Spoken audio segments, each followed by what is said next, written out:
दर्शकों नमस्कार। ग्वालियर डायरी के इस अंक में मैं अमित श्रीवास्तव आपका हार्दिक स्वागत करता हूं। कहते हैं जिद करना सीखो, नहीं लिखा है किस्मत में तो उसे हासिल करना सीखो। आज हमारे बीच में उपस्थित एक ऐसी ही शख्सियत जिन्होंने फिजिक्स जैसे कठिन सब्जेक्ट को पढ़कर सरल बनाया और आज बच्चों में ज्ञान की गंगा बहा दी।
आइए मिलते हैं एक ऐसे ही सर से जिनका नाम है चांदिल सर, जो कि फिजिक्स के टीचर हैं। चांदिल सर, सबसे पहले तो दूरदर्शन में आपका हार्दिक स्वागत है।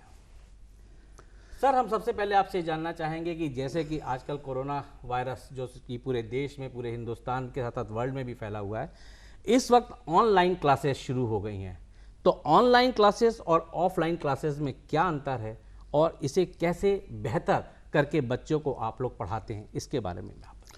ऑनलाइन क्लासेस बेसिकली ऑफलाइन का सब्स्टिट्यूट है। हम ये नहीं कह सकते कि ऑनलाइन की वजह से ऑफलाइन चली जाएंगी, वापस से ऑफलाइन क्लासेस भी आएंगी, लेकिन ऑनलाइन क्लासेस में बहुत सारी अपॉर्चुनिटीज़ इस बार मिली, टीचर्स को भी मिली, स्टूडेंट्स को भी मिली। जैसे हम देखते हैं कि जो टीचर्स ऑनलाइन प्लेटफॉर्म पर कभी आए ही नहीं, आज हिंदुस्तान के 90% टीचर्स ऑनलाइन प्लेटफॉर्म पर आ गए।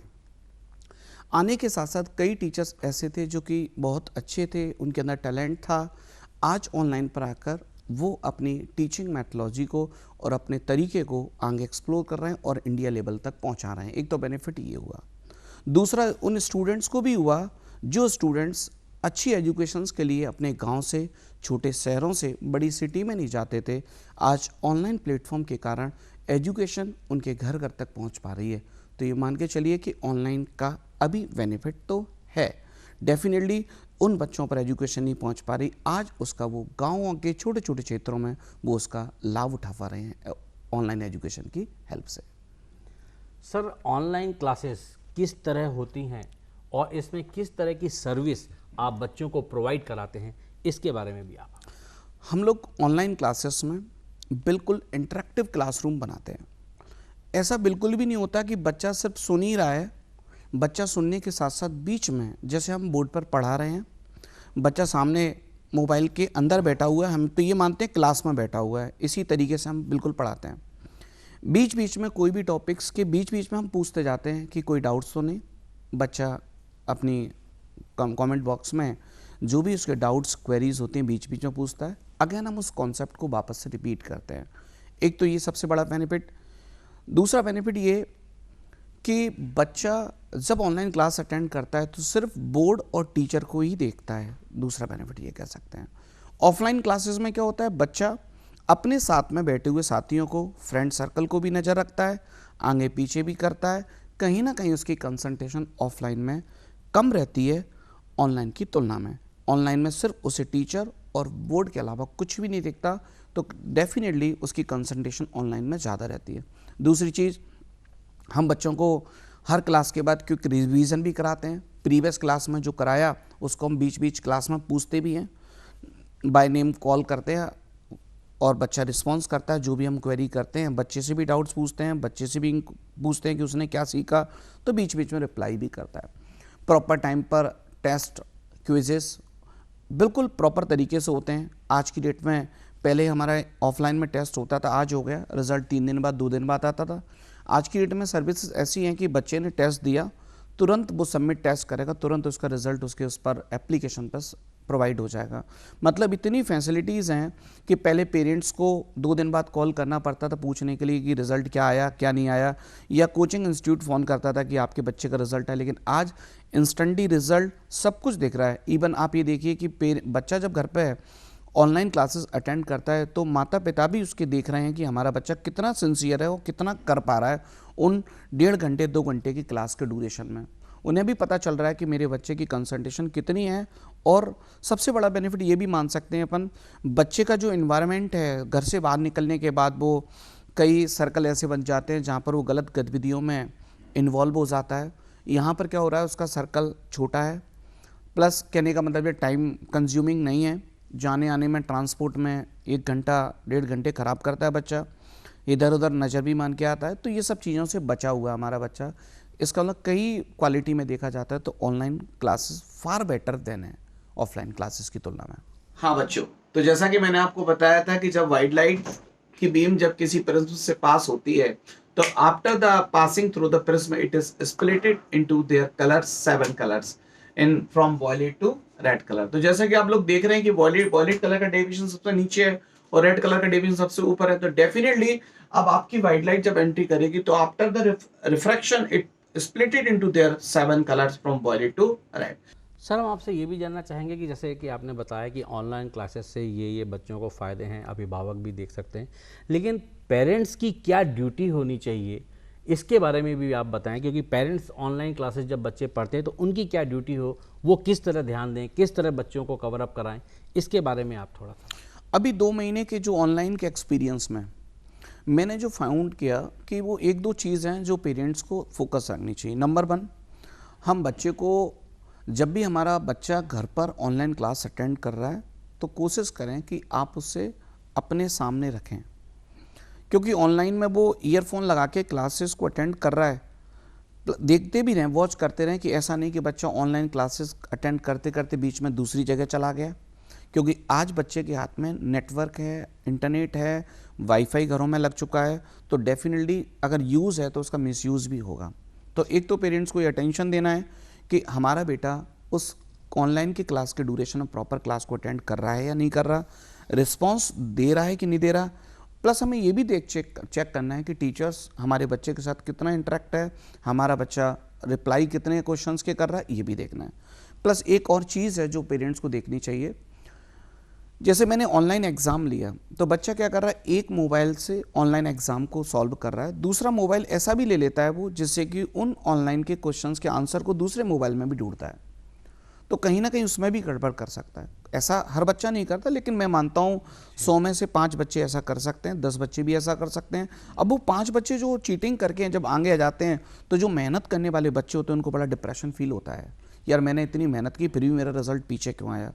और इधर उस 5 से 10 बच्चों का नुकसान भी होता है। तो पेरेंट्स को देखना चाहिए कि जब मेरा बेटा अटेंड कर रहा है या टेस्ट दे रहा है तो उस समय हमारे बेटे के हाथ में एक ही मोबाइल होना चाहिए, एक से ज़्यादा सोर्सेस नहीं होने चाहिए। और पूरा टेंशन, मतलब ऑनलाइन क्लासेस अटेंड कर रहा है तो पूरा टेंशन घर में एक व्यक्ति का ज़रूर होना चाहिए, या तो बच्चे के पिता का या बच्चे की मदर का होना चाहिए। निश्चित रूप से अटेंशन होना चाहिए और प्रॉपर टीचर के साथ पीटीएम भी करना चाहिए, इंटरेक्ट भी होना चाहिए। कभी भी ऐसा नहीं करना चाहिए पेरेंट्स को कि बच्चे को आज हमने कोचिंग ज्वाइन करा दी, फिर पता चली कि हमने 6 महीने बाद उससे पूछा टीचर को कि सर बेटा कैसा चल रहा है। आप ये मान के चलिए आपका एक बेटा है, टीचर के बहुत सारे बेटे हैं। आप जितनी केयर कर सकते हो वो पेरेंट्स से ज़्यादा, मतलब टीचर से ज़्यादा आप ज़्यादा पर्सनल केयर कर सकते हैं। तो कहने का मतलब ये मेरा ये है कि पेरेंट्स को हमेशा अपने बच्चे के लिए टीचर के साथ इंटरेक्ट होना चाहिए। टीचर को पता तो चले कि कौन ऐसा बच्चा है जिसके पेरेंट्स का रेगुलर मुझे कॉल आता है। हकीकत में पेरेंट्स जब टीचर के पीछे पढ़ते हैं या कॉल करते हैं या बात करते हैं अपने बच्चे के बारे में, तो कहीं ना कहीं टीचर भी बच्चे के साथ इंटरेक्ट होना स्टार्ट हो जाता है और बैच में उसका नाम बोलना स्टार्ट कर देता है। तो हर पेरेंट्स की ड्यूटी होती है कि कोचिंग ज्वाइन कराने के साथ साथ अपने बच्चे के बारे में रेगुलर टीचर के साथ इंटरेक्ट रहना चाहिए। सर, हम एक चीज़ और देख रहे हैं कि अधिकतर अभिभावकों का ये भी सोचना होता है कि ऑनलाइन क्लासेस चल रही हैं तो इन क्लासेस में बच्चों की फ़ी कम हो या ये फ्री हो, और या फिर इनके मतलब कई सोच है कि ये इससे बच्चों को उतना बेनिफिट्स या उतने उन लोग को पॉजिटिवनेस मिल पा रही है कि नहीं मिल पा रही है। ऐसे कई प्रश्न अभिभावकों के मन में भी रहता है। तो हम ये चाहते हैं कि अभिभावकों के लिए आप क्या कहना चाहेंगे, उनके लिए कुछ। अगर ऑफलाइन टीचिंग और ऑनलाइन टीचिंग में टीचर को अगर मेहनत करनी पड़ती है, सबसे ज़्यादा ऑनलाइन टीचिंग में है। आप सोचिए कि टीचर एक भी स्टूडेंट क्लासरूम में नहीं है उसके रूम में जहाँ वो पढ़ा रहा है, और वो ये सोचता है कि मेरी क्लास में बैठे हुए हर बच्चे को चीज़ समझ में आए, तो आप समझिए कि वो एक चीज़ को 4-4 बार रिपीट कर रहा है और अपने एफर्ट्स लगा रहा है। ऑफलाइन क्लास में क्या होता है, उसे फेस देखता है बच्चे की शक्ल दिखती है, वो महसूस कर लेता है इस बच्चे की शक्ल ऐसी बन रही है, तो उसे एक बार और समझा दिया जाए, उससे पूछ लिया जाए। तो आप सोचिए जितने एफर्ट्स ऑनलाइन में होते हैं उससे ज़्यादा एफर्ट्स ऑफलाइन में नहीं हो सकते। ऑफलाइन में एफर्ट्स टीचिंग के कम रहते हैं। रेगुलर 1.5 घंटे तक इंटरेक्ट बनाए रखना है टीचर को। आप सोचिए कि पहले ऑफलाइन क्लासेस में टीचर बीच क्लास में बाहर जा सकता था पानी पीने के लिए, जा सकता है, लेकिन आज बच्चा जा सकता है, टीचर वहीं फिक्स है कैमरे के सामने। बच्चा अगर क्लास स्टार्ट कर देता तो उसके हाथ में चॉइस है, खाना खाने जा सकता है, वॉशरूम जा सकता है, पानी जा सकता है, सारी एक्टिविटी कर सकता है टीचर को चालू कर वहाँ पर मोबाइल पर। तो सबसे ज़्यादा एफर्ट्स अगर लगाने पड़ रहे हैं ऑनलाइन में तो टीचर को लगाने पड़ रहे हैं। प्लस बात आती है सर्विसेज की। सर्विसेज भी कई प्रकार की होती हैं। एक तो ऐसे टीचर्स भी हैं जो अपने कोई एप्लीकेशन सोर्स नहीं है, पढ़ा रहे हैं, क्लियर विजिबिलिटी नहीं है, क्लियर साउंड नहीं है। आप ये मान के चलिए कि एक ही चीज़ में बहुत तरह की रेंज होती है।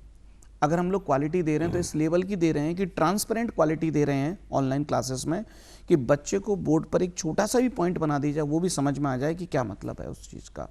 मतलब हर चीज़ के बारे में, मतलब सर्विसेज के बारे में, एकेडमिक सर्विसेज के बारे में भी ध्यान रखा जा रहा है बच्चे को, कि प्रॉपर तरीके से टेस्ट सीरीज़ प्रोवाइड कराई जा रही है, प्रॉपर तरीके से नोट्स प्रोवाइड कराए जा रहे हैं, क्विज कराए, मेन पावर वही यूज़ हो रही है, कोई भी डिफरेंस नहीं आ रहा, सब कुछ वही है, कोई भी अंतर नहीं है। बस अंतर इतना है कि पहले उस क्लास में टीचर बच्चे के साथ बैठता था, आज उस क्लास में विदाउट बच्चों के बैठता है। बाकी के एक्सपेंसेस में कोई कमी नहीं आई है, इवन टीचर्स के एफर्ट्स ज़्यादा लगे हैं। तो ऐसा थोड़ा सा डिफ़िकल्ट है। पेरेंट्स इसलिए कहते हैं कि वो देखते हैं कि जब वो यूट्यूब पर या ऑनलाइन प्लेटफॉर्म पर जाते हैं तो उन्हें बहुत सारी वीडियोज़ दिखती हैं।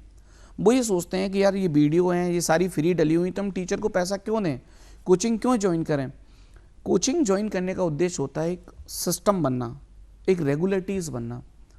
कोचिंग ज्वाइन इसलिए नहीं की जाती, सब्जेक्ट तो बहुत जगह डाला हुआ है। आपका बच्चा आज एक क्लास अटेंड करेगा, दूसरे दिन वो अटेंड ही नहीं करेगा अगर वो चीज़ फ्री में डली हुई है। और लेकिन अगर किसी संस्था को, किसी कोचिंग को या किसी इंस्टीट्यूट को ज्वाइन कर वो करेगा तो रेगुलर उसका रूटीन बनेगा। उसकी सिस्टम में कोचिंग इंस्टीट्यूट उस बच्चे पर एनालिसिस करेगा कि इस बच्चे में क्या क्या कमियां हैं, कैसे इंप्रूव करनी चाहिए, कौन सा टॉपिक्स है इस पर फोकस करना चाहिए। ये अंतर होता है। वीडियो सब जगह बहुत सारी मिलेंगी, लेकिन उसमें सिस्टमेटिक और बच्चे की रेगुलरिटी रूटीन नहीं बनेगा, ये पक्की बात है। तो रूटीन बनाने के लिए कहीं ना कहीं ये चीज़ मायने रखती हैं। स्टूडेंट्स, जैसा कि आप लोग देख रहे हैं कि इलेक्ट्रॉन्स रिवॉल्व हो रहे हैं अपने पाथ पर, और इलेक्ट्रॉन्स जब रिवॉल्व होते हैं तो उनको जो रिक्वायर्ड सेंट्रीपिटल फोर्स है, जैसा कि आप लोग देख पा रहे हैं, कहाँ से मिलता है, आपके सामने दिख रहा है। वो कौन सा है? Electrostatic force between the nucleus and electrons. Okay, and now it's providing the radial force and it is equal both the relations. And another thing is, important thing is angular momentum mbr equal to nh upon 2 pi.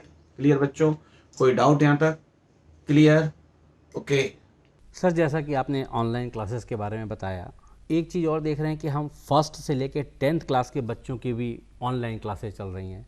तो वो बच्चे जो पहले school जाते थे, खेलते कूदते थे, डिबेट करते थे, टीचर से एक कॉम्बो उनका बनता था, एक नए दोस्त बनते थे, अब वो बच्चे जो हैं, उन बच्चे जो आज घर में बैठकर एक ऑनलाइन क्लासेस के द्वारा पढ़ रहे हैं, तो उनके लिए आपका क्या कहना है, उनके लिए आपका क्या सोचना है?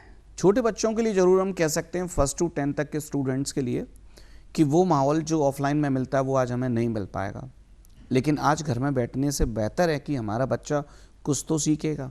बात आती है स्पोर्ट्स एक्टिविटी की, अदर एक्टिविटीज़ की, आज नहीं करेगा तो कल तो इन्वॉल्व होगा।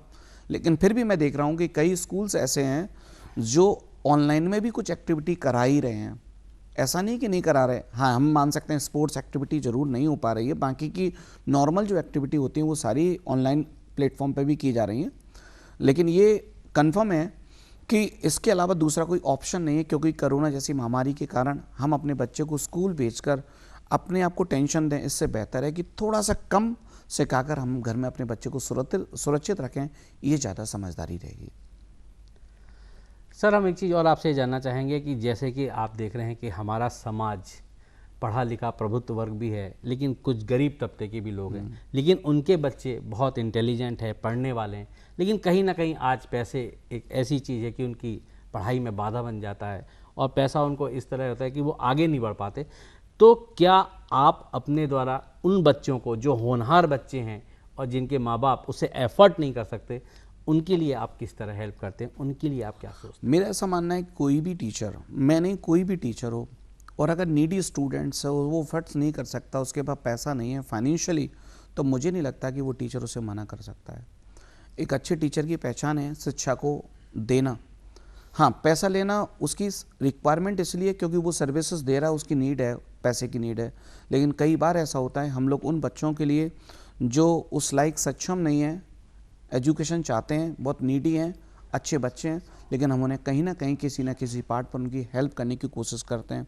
और हर साल कुछ बच्चे ऐसे होते हैं जो हमें 0 फीस में पढ़ाने पड़ते हैं और हमारा अच्छा रिजल्ट भी देते हैं। तो कहीं ना कहीं ऐसे बच्चों को बहुत प्रमोट भी करते हैं और मोटिवेट भी करते हैं, और जब वो बच्चा कुछ बन जाता है, कुछ कर जाता है, तो हमारा भी नाम होता है उसमें निश्चित रूप से। तो हम ऐसे बच्चों का बहुत सपोर्ट करते हैं, हर पार्ट पर उसको बेनिफिट देने की कोशिश करते हैं। सर, हम एक चीज़ और आपसे जानना चाहेंगे कि 10th क्लास एक ऐसी क्लास है जिसको हम अगर चौराहा कहें तो शायद कम ना होगा। उस चौराहे पे आने के बाद बच्चों को बहुत डिस्टर्ब रहते हैं कि हमें कैसे सब्जेक्ट चुनें, क्या सब्जेक्ट उनको लेना चाहिए, किस लाइन में जाएं। उस समय बहुत कन्फ्यूज़न उनके बच्चों के मन में रहता है। उनके मदर फादर कुछ कहते हैं, उनके दोस्त कुछ कहते हैं, उनके मन में कुछ होता है। तो वो पोजीशन में बच्चे किस तरह अपने आप को एक स्ट्रॉन्ग बना के एक अपने सब्जेक्ट का चयन कर सकते हैं, इसके बारे में भी आप थोड़ा सा। 10th के बाद डिसीजन लेना बड़ा इम्पोर्टेंट होता है, क्योंकि 10th के बाद जब हम डिसीजन लेते हैं, ये समझ लीजिए हमारी ज़िंदगी का एक पार्ट बन जाता है। सपोज़ मैं डिसाइड करता हूँ कि मुझे बायोलॉजी सेलेक्ट करना है, बायोलॉजी स्ट्रीम की तरफ जाना है, तो आप ये समझिए कि मुझे ज़िंदगी भर उस फील्ड से जुड़ा रखना है, मेडिकल फील्ड से मुझे जुड़ना ही जुड़ना है। और अगर मैं मैथमेटिक्स लेता हूँ तो कहीं ना कहीं मुझे, या इंजीनियरिंग फील्ड की तरफ मूव करता हूँ तो इंजीनियरिंग फील्ड से जुड़ा रहना है, क्योंकि ये एक ऐसा डिसीजन है कि आपके ज़िंदगी भर तक साथ होने वाला है। तो मेरा मानना है कि डिसीजन वो लीजिए जिसमें आपको मज़ा आता हो। अगर मुझे इंटरेस्ट है किसी भी टेक्नोलॉजी की फील्ड में काम करने का, तो मुझे इंजीनियरिंग फील्ड की तरफ, मैथ्स की तरफ डिसाइड करना चाहिए। और मुझे इंटरेस्ट है कि मेडिकल फील्ड में मेरा एक ड्रीम है, तो मुझे बायो की तरफ जाना है। नॉर्मली ऐसा होता है कि 10th क्लास में बच्चा, बहुत कम बच्चे होते हैं जो डिसाइड कर लेते हैं कि मुझे आगे जाके मैथ्स लेना है या बायो लेना है। कई बच्चे तो ये देखते हैं कि मेरे मार्क्स कितने आएंगे, अगर मैथ्स में ज़्यादा मार्क्स आएंगे तो मैं मैथ्स ले लूँगा, साइंस में ज़्यादा आएंगे तो बायोलॉजी ले लूँगा, ये डिसाइड करते हैं। कुछ बच्चे ऐसे होते हैं जो यह डिसाइड कर लेते हैं कि जो मेरा दोस्त लेगा वही लूँगा, मेरी दोस्ती नहीं छूटनी चाहिए। वो ये डिसाइड भी कर लेते हैं कई बार, जिसके परिणाम उन्हें आगे भोगने पड़ते हैं।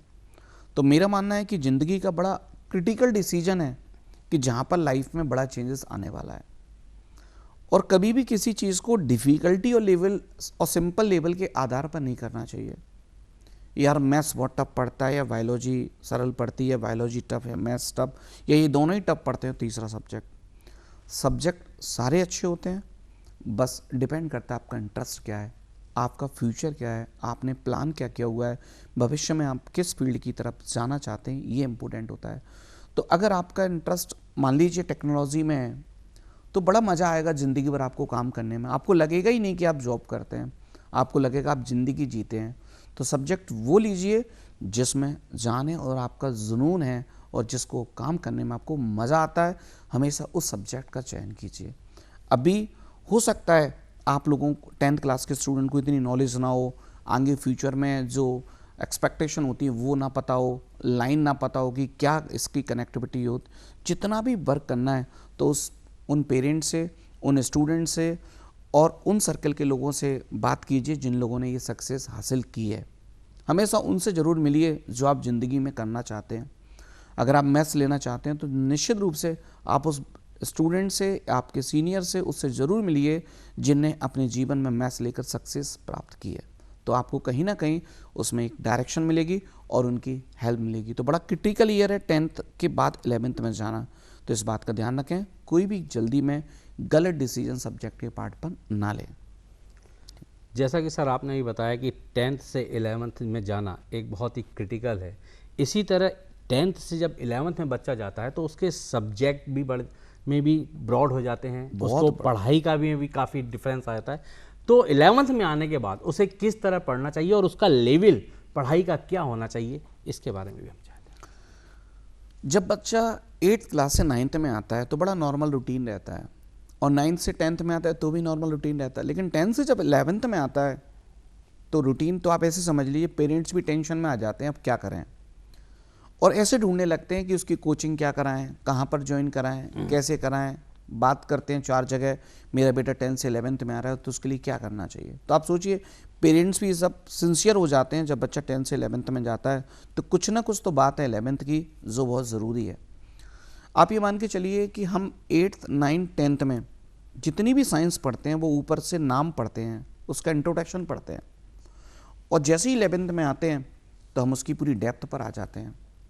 ऐसे समझिए कि 10th क्लास में एक साइंस सब्जेक्ट है, आज 10th में वो साइंस जैसे ही 11th में एंट्री करते हैं तो वो साइंस 4 सब्जेक्टों में बन जाता है, एक फिजिक्स, एक केमिस्ट्री, एक जूलॉजी, एक बॉटनी।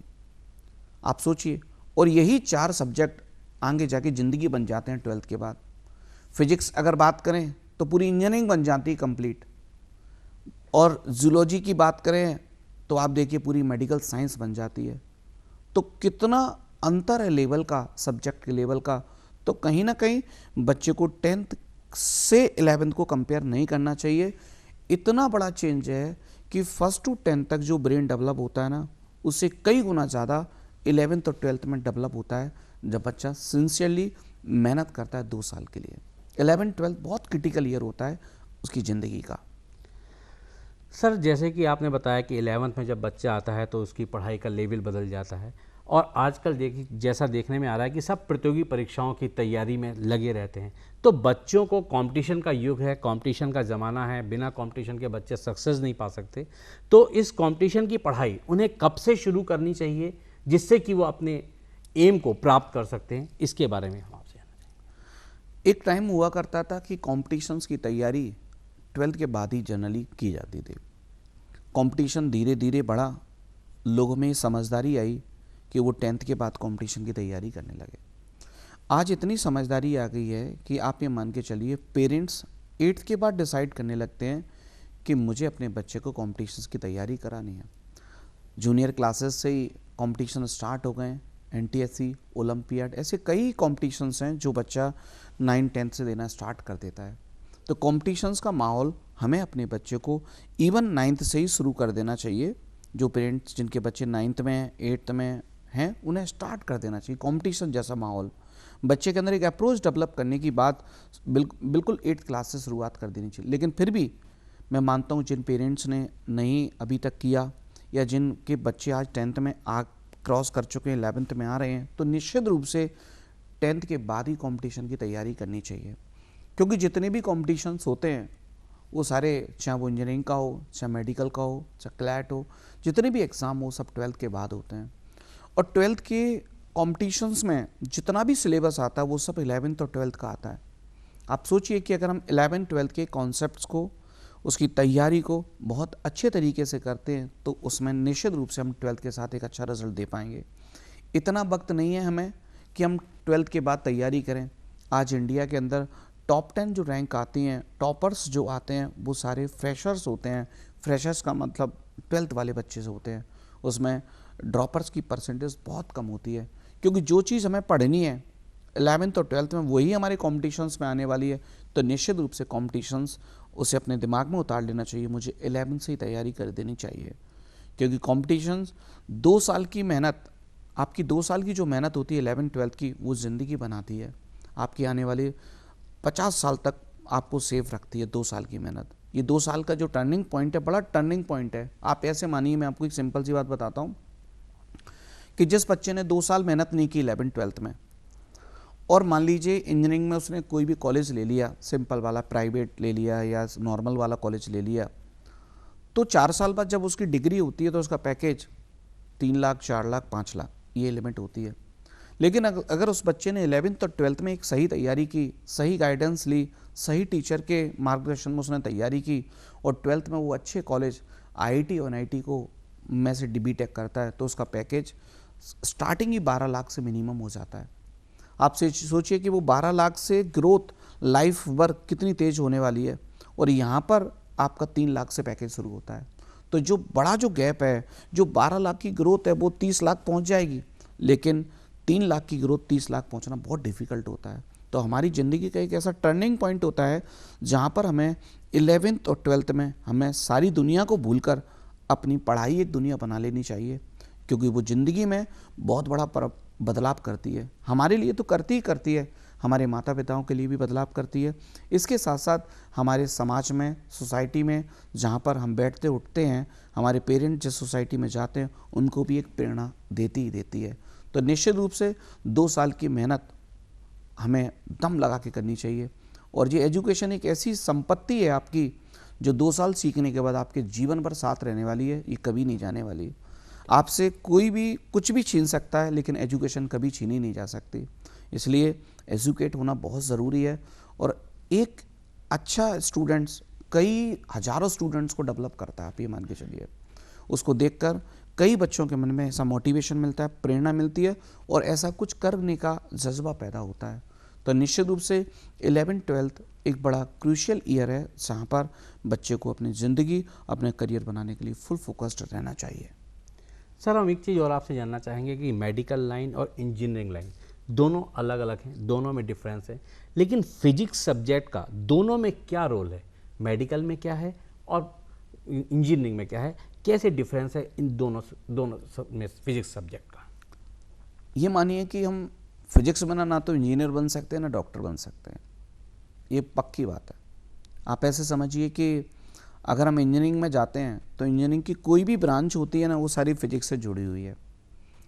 मतलब चाहे वो इलेक्ट्रिकल इंजीनियरिंग हो, चाहे मैकेनिकल इंजीनियरिंग हो, चाहे सिविल इंजीनियरिंग हो, चाहे इलेक्ट्रॉनिक्स, जितनी भी इंजीनियरिंग होती है ना, वो सब फिजिक्स का ही हायर लेवल होता है। मतलब अगर हम फिजिक्स को कमज़ोर रखते हैं तो हमें ये समस्या पूरी इंजीनियरिंग में आने वाली है। अब बात आई मेडिकल की। मेडिकल में डॉक्टर्स भी कई तरह के हैं। एक डॉक्टर ऐसे हैं जिनकी प्रैक्टिस नॉर्मल चल रही है, एक ऐसे डॉक्टर हैं जिनकी प्रैक्टिस बहुत अच्छी चल रही है। तो कहीं ना कहीं टेक्नोलॉजी का, नॉलेज का और डायग्नोसिस का अंतर होता है उनके अंदर, वो अपडेट होते हैं। आज की डेट में हम पूरी मेडिकल साइंस में देखते हैं, पूरे जगह देखते हैं, तो सारे इंस्ट्रूमेंट फिजिक्स वाले कॉन्सेप्ट पे ही यूज़ किए जाते हैं। चाहे वो थर्मामीटर हो, चाहे स्टेथोस्कोप हो, चाहे BP इंस्ट्रूमेंट हो, चाहे अल्ट्रासाउंड की मशीन हो, चाहे एक्सरे हो, जितने भी मेडिकल साइंस में यूज़ होने वाले इंस्ट्रूमेंट हैं, सारे फिजिक्स के कॉन्सेप्ट पर ही बने हैं। अगर आज मेरे फिजिक्स के कॉन्सेप्ट वीक रहे, आज मेरे फिजिक्स के कॉन्सेप्ट में दम नहीं रही, तो मैं आगे जाके अप्लाई नहीं कर पाऊंगा। एक परफेक्ट और अच्छे डॉक्टर बनने के लिए मुझे नॉलेज का होना आवश्यक है, तभी मैं बेहतर कर सकता हूँ अपनी फील्ड में। चाहे वो इंजीनियरिंग की फील्ड हो, चाहे मेडिकल की फील्ड हो, दोनों ही फील्ड में फिजिक्स की अपने आप में एक अहम भूमिका आ रही है। और फिजिक्स अच्छा होना मतलब एक इंटेलिजेंसी को शो करता है, मेरा ऐसा मानना है, क्योंकि अपने आप में एक क्रिएटिव और डिफरेंट सब्जेक्ट माना जाता है फिजिक्स। सर, मेडिकल के बच्चे अधिकतर ये देखते हैं कि उन लोग की फिजिक्स काफ़ी वीक होती है, और उनका सोचना होता है कि जो मैथमेटिक्स या इंजीनियरिंग के बच्चे हैं उनकी फिजिक्स अच्छी है, ये उनके शुरू से एक थीम बन जाती है। और जो भी उनका परसेंटेज डाउन होता है, ये वो नहीं सक्सेस पा पाते, तो वो सिर्फ एक फिजिक्स ही सब्जेक्ट, क्योंकि बॉटनी, जूलॉजी, केमिस्ट्री ये तो वो लोग बहुत अच्छा कवर कर लेते हैं, लेकिन कहीं ना कहीं वो फिजिक्स में डाउन होते हैं। तो वो जो मेडिकल के बच्चे वो फिजिक्स को कैसे तैयार करें, इसके बारे में सर जरा आप। एक्चुअली में होता क्या है कि मेडिकल के जो स्टूडेंट्स होते हैं उनके पास 4 सब्जेक्ट होते हैं, जूलॉजी, बॉटनी, केमिस्ट्री और फिजिक्स। जूलॉजी, बॉटनी और केमिस्ट्री इन 3 सब्जेक्टों को एक तरफ देखा जाए तो इसमें हार्डली 20% न्यूमेरिकल्स आते हैं, और फिजिक्स में देखा जाए तो 100% न्यूमेरिकल्स आते हैं। मतलब अगर जितने भी क्वेश्चंस आते हैं वो सारे न्यूमेरिकल बेस्ड होते हैं। स्टूडेंट्स बायोलॉजी स्ट्रीम का जूलॉजी, बॉटनी के साथ बड़ा कंफर्टेबल होता है, याद कर लेता है, रट लेता है। बात रही केमिस्ट्री की तो 70% तक केमिस्ट्री को भी रटने में सक्षम होता है। लेकिन बात जब फिजिक्स की आती है तो उसमें एक टाइम कंज्यूमिंग सब्जेक्ट है, वो सिर्फ टिक करके नहीं होता, उसे सॉल्व करना पड़ता है। नॉर्मली बायोलॉजी पूरी टिक करके करता है बच्चा, लेकिन फिजिक्स को टिक करके नहीं अटेम्प्ट किया जा सकता। फिजिक्स में आपको पूरी प्रॉब्लम्स को सॉल्व करना पड़ेगा। डिफ़िकल्ट नहीं है, डिफ़िकल्ट तो सारे सब्जेक्ट हैं, ना समझो तो समझ लो तो सारे सब्जेक्ट आसान भी हैं। बस बच्चे की आदत में नहीं होता, 3 सब्जेक्ट को बड़े मज़े से पढ़ता है, फिजिक्स में थोड़ा सा पेन होता है, क्योंकि फिजिक्स पूरी मैथ्स से ड्राइव है। और कई बच्चे ऐसे होते हैं जिनने बायोलॉजी इसीलिए लिए कि उन्हें मैथ्स से डर लगता था, इसलिए उन बच्चों के लिए फिजिक्स डिफ़िकल्ट बन जाती है।